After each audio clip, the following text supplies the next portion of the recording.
Morning, everybody. Today is April 23rd, 2020. Um, didn't do a video yesterday. I was feeling kind of tired and I had to work. Didn't get home till late. Um, so, um, making a movie today.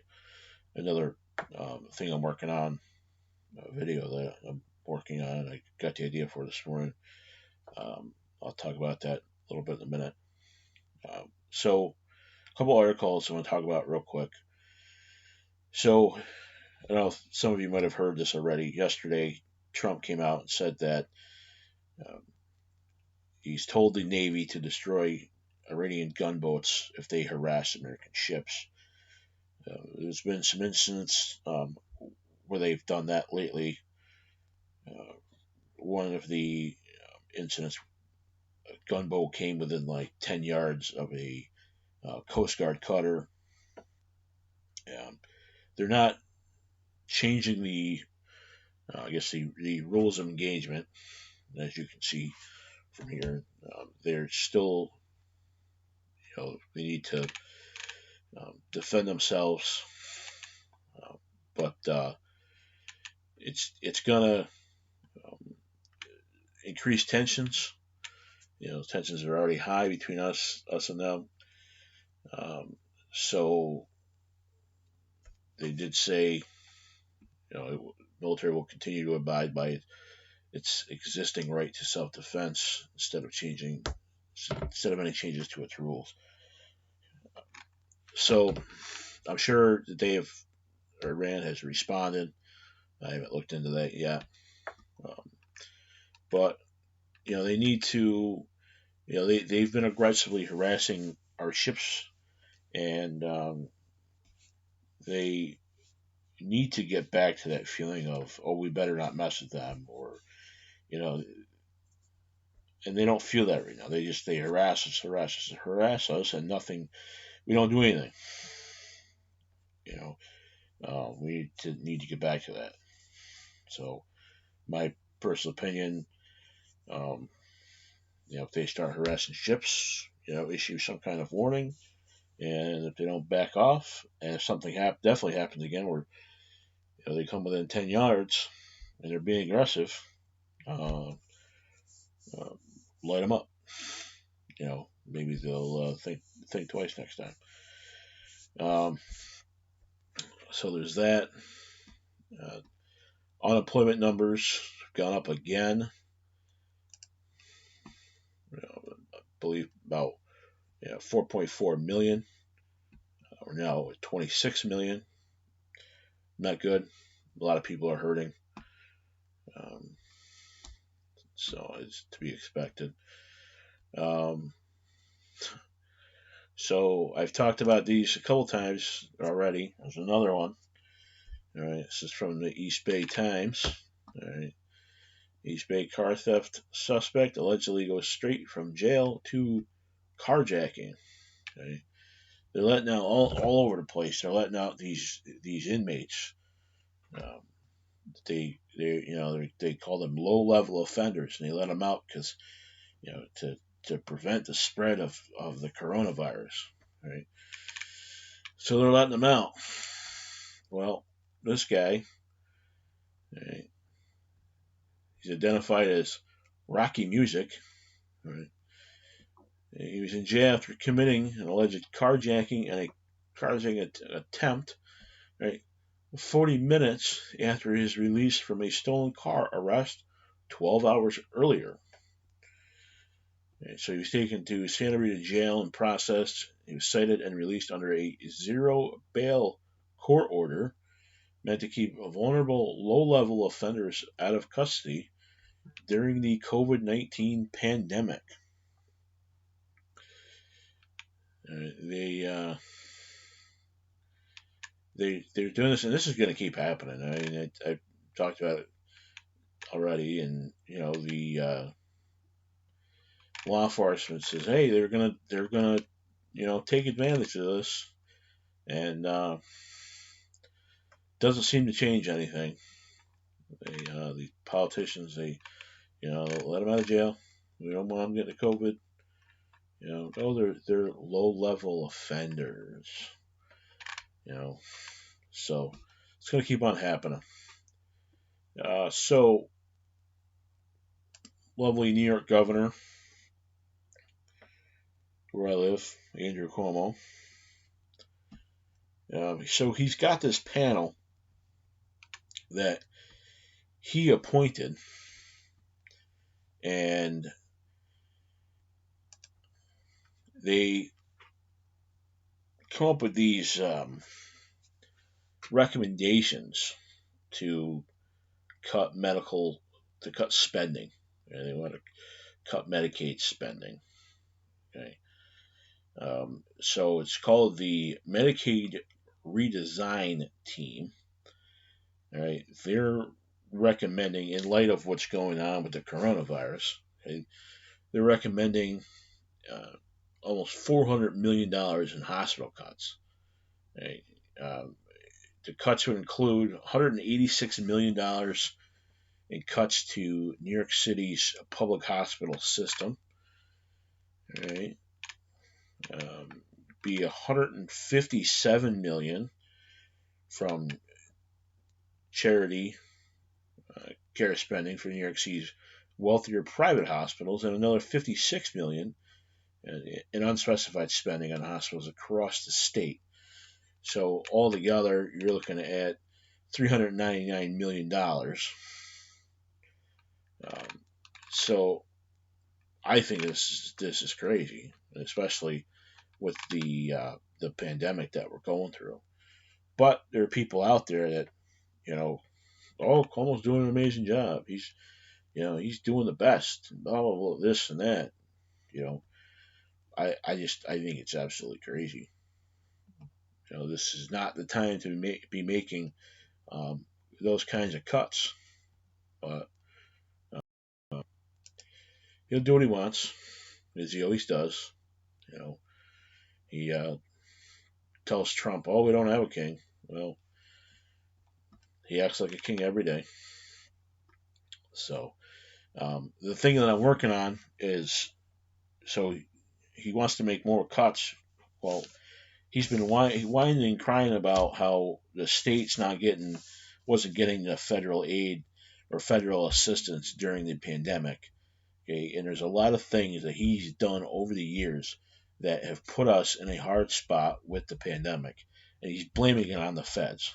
And when it all points back to him and his uh, incompetency for doing his job. Okay? So it's a video I'm working on. I have articles and different things, and you'll see his failure, and that's what it is. It's the blame rests solely on him and nobody else for the position that we're in. So another article that I saw, I talked about this a couple days ago, about Joe Biden picking Michelle Obama to be his vice president. Okay, well, um, Valerie Jarrett has come out and said that there is no chance of that happening. Um, as soon as the article loads and figures out what it's doing. So, see here, Valerie Jarrett, former Obama White House senior advisor. Right? She goes, the reason why I'm being so unequivocal is that there's just simply has never been a time when she's expressed an interest in running for office. So she doesn't know that Michelle Obama would say no or wouldn't want to be vice president. Okay, she's just basing that off of the fact that supposedly she's never expressed interest in it. She's not demurring here, and she's not being hard to get. She doesn't want the job. Okay, so it goes on to say the conventional Veep stakes wisdom has been that Biden's shortlist includes Elizabeth Warren, Kamala Harris, and Amy Klobuchar, as well as Michigan Governor uh, Gretchen Whitmer, which would all be interesting choices. I mean, yeah, Michelle Obama's name has come up quite a few times, and I could see Joe picking her because Joe. There's a lot of people out there that don't want Joe. Um, Joe is kind of a lot of people see Joe as not like having that great of a chance at beating Trump. But if he could pick Michelle Obama, there's a lot of people that are just love her no matter what. Okay, maybe that would elevate him to be able to do so. But we'll see what happens. We'll keep an eye on that and see what happens with that. Um, so yeah, people see this and oh yeah, Michelle's not going to take it. Well, Valerie Jarrett's just she's just more or less giving her opinion because Michelle has never like exactly talked about it. So the last thing I want to talk about is the PPP, the Payment Protection, or correction, the Paycheck Protection Program, the Small Business Loan Program. All right. So um, all these big companies, okay, come in and they get all these loans, and then um, they end up small companies come in and they want to get a loan and they can't because the program's already out of money. And all these big companies that personally I feel like should never have gotten a loan from the program because they should have been intended for small businesses. Um, so the banks made out hugely from this. Um, they took over $10 billion in fees, right? For every transaction, banks took in 1% to 5%. Loans less than 350,000 brought in 5% in fees, and then loans from 2 million to 10 million or 1% in fees.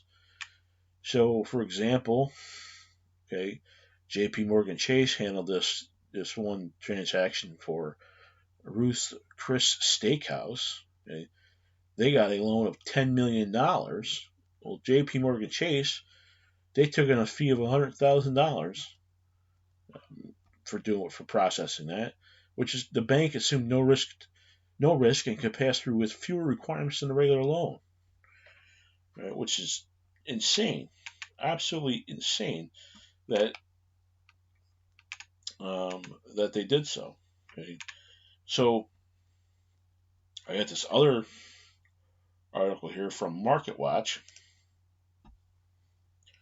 and MarketWatch has a list of companies that got the big companies that got the money that really was meant for these small businesses.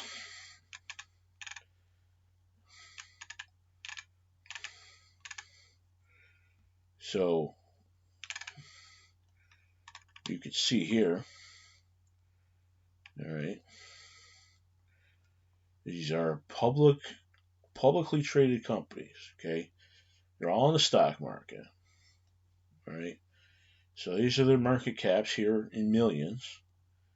Right, these are how many employees they have. All right, and these is the loan amounts. Right, so J. Alexander's Holdings, $15.1 million. Fiesta Restaurant Groups. I can't see that. Halfador Energy, Papelli Corp, Quantum Corporation, Broadwind Energy, ZAG, Air T, New Age Beverages, Legacy Housing. Let's see if there's any big name companies that I recognize. Yeah, I don't recognize any of those companies. But yeah, so not included in the bank's chart are Hotel REIT, Ashburn Hospitality Trust. They have $30 million in loans. It's just crazy. There should have been a clear cut criteria that, okay, you want to get this loan, okay, this is the kind of business it has to be. You know, if you're bigger than this, or whatever, boom, you're not getting a loan. Okay, I don't know how that's so hard. Um, but all right, so I've already gone a little bit over what I wanted to go today. Um, so, like I said, I'm working on another video about Cuomo. There's some interesting things in there that I will show and discuss. Um, some people know about it, and a lot of people don't. And a lot of people think it's BS because they're just so in love with Cuomo. They just think he's doing such a great job, and he's really not. He's not at all. And they don't want to believe it. They're in total denial. But once I get that video made, you'll be able to go and say, hey, Cuomo's really not doing a good job. And somebody will tell you different. They will tell you you're wrong, and you can show them this video and say, well, guess what? Here you go. Okay, because this is the truth. So that's all I have for today. Uh, Stay safe and have a good day.